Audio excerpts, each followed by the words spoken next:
She was hunted by shadows no one else could see. In her final weeks, Diana, the people's princess, was more than just restless. She was terrified. Her closest friends reported late-night calls filled with static and silence. She spoke of voices on the other end, but no one there. Footsteps behind her that vanished when she turned. Eyes that watched her, even in private. She wasn't paranoid. She was alert. She knew something was coming, and fast. In the quiet corridors of Kensington Palace, Diana was plotting something bold, beyond her scheduled humanitarian trip to Palestine, beyond the quiet meetings with producers and documentarians. There was something else, a final blow, a last statement, a secret so powerful that it could shake the pillars of the British monarchy.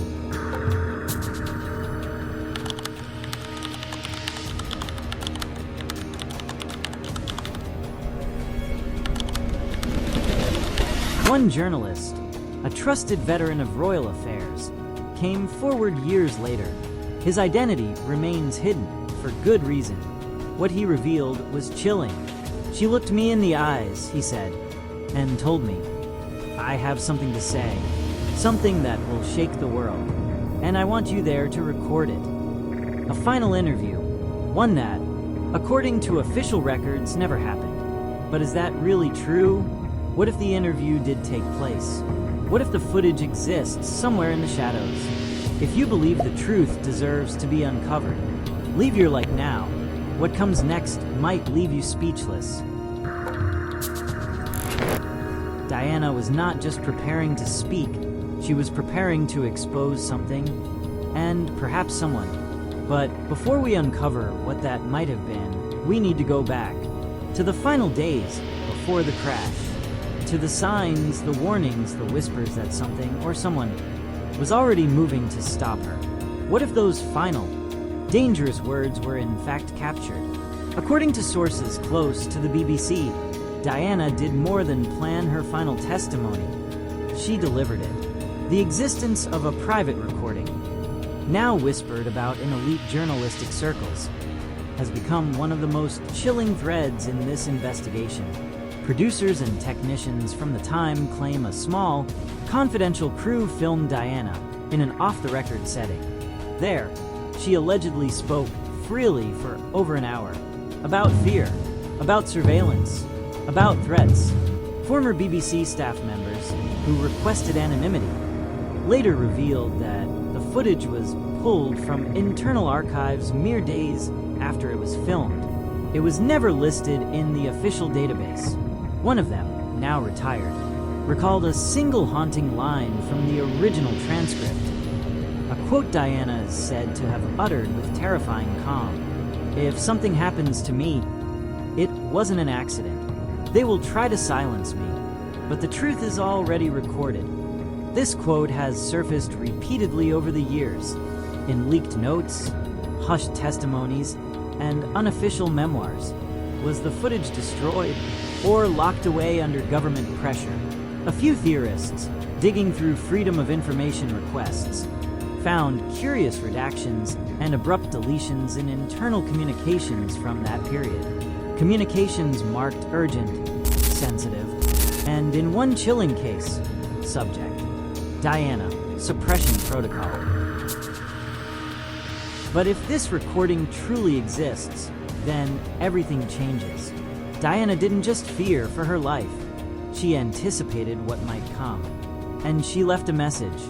One that someone, somewhere, didn't want the world to hear. But what was in that final confession that could have sparked such a desperate attempt to suppress it? Because Diana wasn't just speaking out against tradition or protocol. She was pointing directly at the inner sanctum of power. And it wasn't just the crown that may have felt threatened. She was stepping into dangerous territory. Political territory. Global. Financial.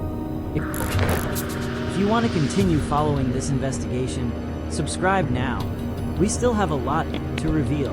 And what comes next might just explain why that tape had to disappear forever. If the lost tape contained truths too dangerous to air.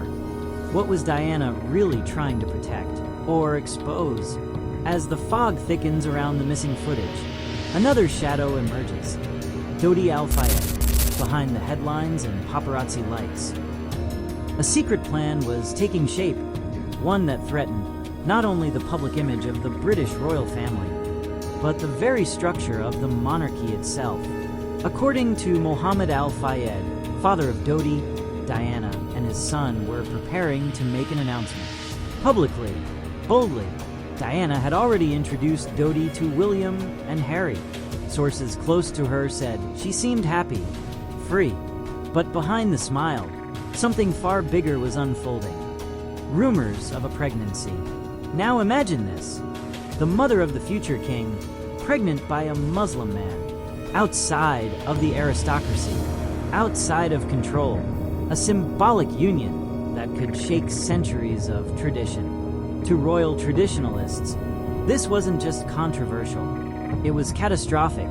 Diana didn't just want to love, she wanted to be free, to break away from the crown, to rewrite her destiny with the man she had chosen. Sources claimed she was planning a formal announcement. Some said the ring had already been bought, but no matter the timing, the impact would have been devastating. A new marriage? A half-brother to the future king? This wasn't just a love story. It was a political threat, and Diana knew it. She was about to become something far more dangerous, a symbol of change, and perhaps that sealed her fate. Do you believe this tape still exists? Leave your comment below. Your opinion could change the course of this investigation. What if Diana's most dangerous move wasn't against the monarchy, but against a global system with no crown, no face, and no borders? As she stepped further from royal life, she didn't retreat into silence. She became louder, sharper, more political, and the battle she chose wasn't symbolic. It was deadly. In early 1997, Diana walked through the killing fields of Angola, not in designer gowns, not in royal motorcades, but in a protective vest, alongside survivors and aid workers. She stood before the world and did what few in her position had ever dared. She publicly condemned the use of landmines. Her presence brought instant, blinding media attention to a cause that governments and arms manufacturers had, for decades, tried to keep in the shadows. The message was clear. Diana wasn't just a humanitarian. She was becoming an activist with real influence, and that terrified people in power. Behind closed doors, her mission was seen as a direct threat to the interests of military suppliers and political alliances.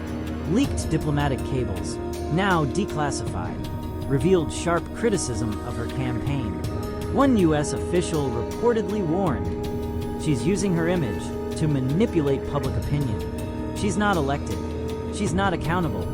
Another internal memo from a British defense contractor labeled her visit to Angola as highly disruptive to ongoing negotiations. But Diana didn't stop. She had plans to extend the campaign globally, in Bosnia, Cambodia, and Palestine. Her circle of contacts was growing.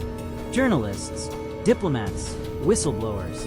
She had started building something bigger than herself. A network, a voice. Some believe that her growing presence in humanitarian corridors, especially those intersecting with the military-industrial complex, was more than just inconvenient. It was dangerous. In the eyes of those profiting from war and silence, Diana had become a liability, a woman with no title, but with global reach, with no official power, yet with more influence than most world leaders.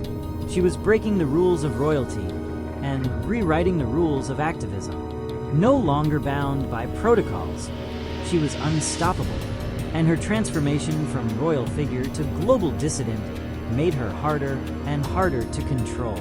Because some believe Diana wasn't acting alone, that her moves were being guided, that her boldest campaigns had a blueprint, one that had been used before, a method crafted in the shadows, tested in foreign conflicts, and now resurfacing through the Princess of Wales. If this revelation surprised you, leave your like now, because what comes next goes even deeper. What if there was someone behind her? A silent strategist, a master of invisible wars, someone who had done this before. But Diana's growing activism and explosive revelations weren't just being followed. They were being tracked, watched, monitored by someone with a past steeped in shadows.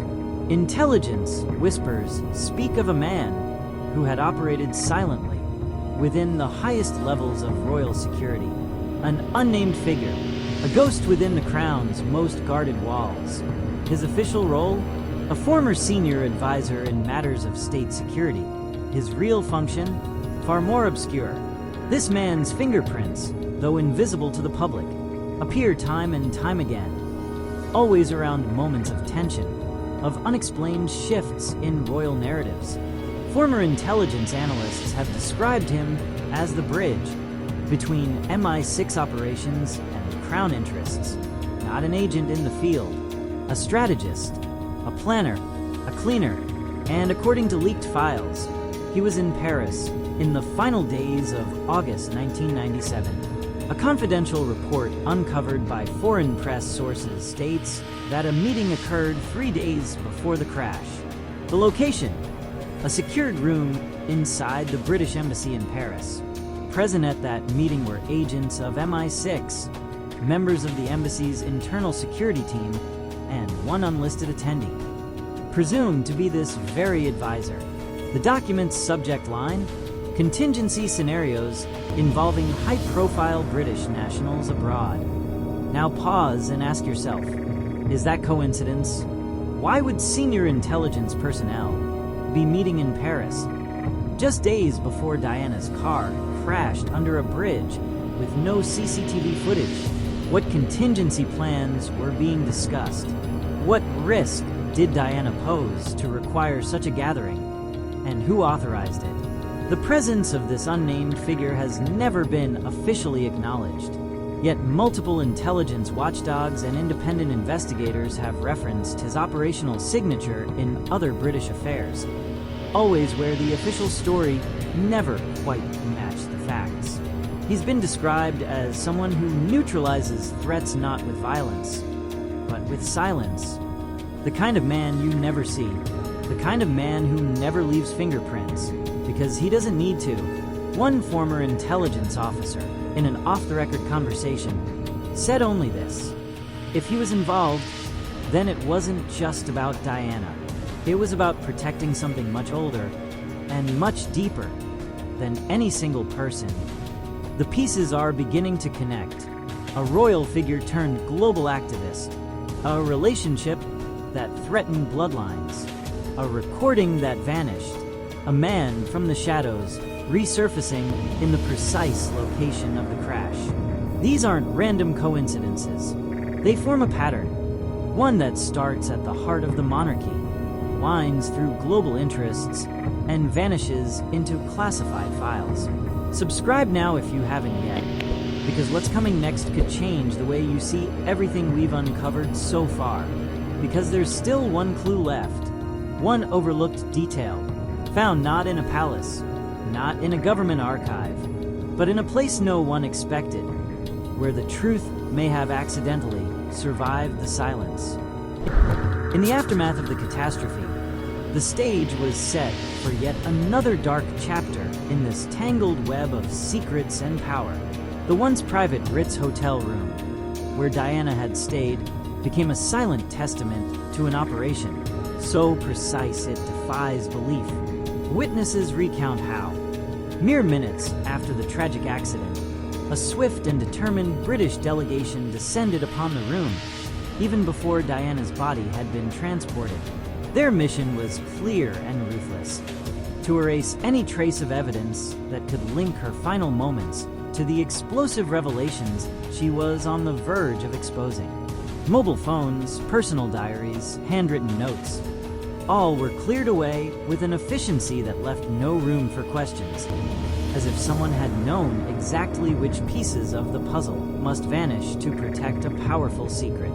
Hotel staff, speaking under strict anonymity, revealed that the operation was conducted with military-like precision. They described a scene of almost surreal order amidst chaos, where every item that might carry a whisper of her presence was meticulously removed. This extraordinary level of intervention hints at a plan far beyond standard protocol, suggesting that the room held more than just personal belongings. It likely harbored evidence that could undermine not only the British monarchy, but also the intricate network of global interests tied to royal power and influence.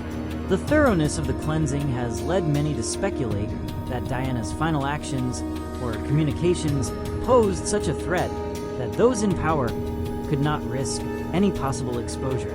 Throughout the corridors of conspiracy and intrigue, questions abound. What was so urgently hidden? Why would the custodians of the royal narrative go to such lengths to obliterate every sign of Diana's private thoughts and interactions? In a world where every detail counts, the rapid erasure of her room's contents serves as a stark reminder of the lengths to which shadowy forces will go to control the flow of information and preserve a carefully constructed legacy. The act was not just about safeguarding the monarchy. It was a strategic move to eliminate any potential evidence of a deeper, more sinister agenda that might have implicated high-ranking officials and international operatives in a vast cover-up. This relentless pursuit of secrecy has only intensified the mystery, fueling debates among royal conspiracy theorists and investigative journalists alike.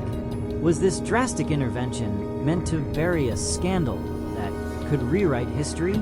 Or was it merely a precaution against an uncontrollable flood of truth that could disrupt the balance of global power? The answer may lie hidden among the countless items removed from that room, if, indeed, all were truly lost. Yet, as some insiders suggest, not everything was wiped clean. Comment below. Do you believe Diana was targeted by an international operation? Your opinion is crucial to this investigation.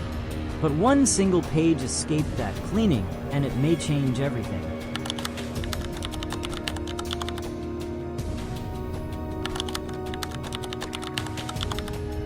Amid the silence, one fragment survived. Small, fragile, handwritten, but powerful enough to reignite every unanswered question. It wasn't found in a secure archive or hidden inside a vault. It was discovered tucked away among the private belongings of Paul Burrell, Diana's most trusted confidant, her former butler, the man who stood by her side in her darkest hours and who, even decades later, has refused to remain entirely silent. The page, unassuming at first glance, held no official insignia, no grand declaration, just a few scribbled lines. But its contents are haunting, as if written in a moment of urgency, or perhaps fear. It reads, "They know. They're watching me. The interview will be my protection." Simple, direct, terrifying. These words suggest not only awareness, but intent. Diana knew she was under surveillance. She understood the game she had stepped into. And above all, she believed that telling her story, in full, unfiltered, was her only shield against the growing threat around her. But as we now know, that interview never aired. The footage, if it exists, is locked away, and the woman behind it is gone. Yet this page survived, hidden in plain sight, buried among old letters and personal effects. A whisper from the past that somehow slipped through the hands of those who worked so hard to control the narrative. The implications are staggering. It confirms that Diana anticipated the danger, that her silence wasn't accidental, it was orchestrated. And her final attempt to preserve the truth was her last act of resistance. Paul Burrell has never revealed how or when the note came into his possession. Some speculate he held onto it out of loyalty. Others believe he feared what would happen if it fell into the wrong hands. Either way, its existence was kept secret for years. The page is more than just a piece of paper. It's a final testimony, a coded warning, and a clue, perhaps the most important one yet, that connects every fragment of this mystery. The hidden tape, the erased hotel room, the secret meeting in Paris, and now, the proof that Diana knew she was being hunted. Subscribe now, because what comes next may finally expose who Diana was truly afraid of and why she may have been silenced before she could say their name. So now, we are closer than ever to the truth Diana may have carried to her grave. A secret tethered not just to love or politics, but to power. To the kind of power that hides behind royal titles, polished speeches, and centuries of unspoken rules. All clues point toward a name, a presence, someone she feared or perhaps trusted. Enough to mention in what may have been her final message, a name that appears in restricted archives, linked not only to covert operations, but to key decisions made in the shadows, just days before her death. And if this name is what we believe it is, someone close, someone protected, someone that no one has dared to question, then we may be standing on the edge of the real story behind Diana's silencing. Not a tragic accident, not a random event, but something deeper, something calculated. But what if this name was already hidden in plain sight? What if everything we've uncovered so far was just a glimpse, and the true cover-up began after her death? In the next episode, we turn our focus toward the royal institution itself, their reactions, their silence, their secrets, and a chilling document that suggests they knew more than they ever admitted. Click on the video that's now on your screen to discover the shocking truths that the monarchy hid for many years. This video is a dramatization based on alternative theories, speculative hypotheses, and publicly available information. Our goal is solely to encourage critical thinking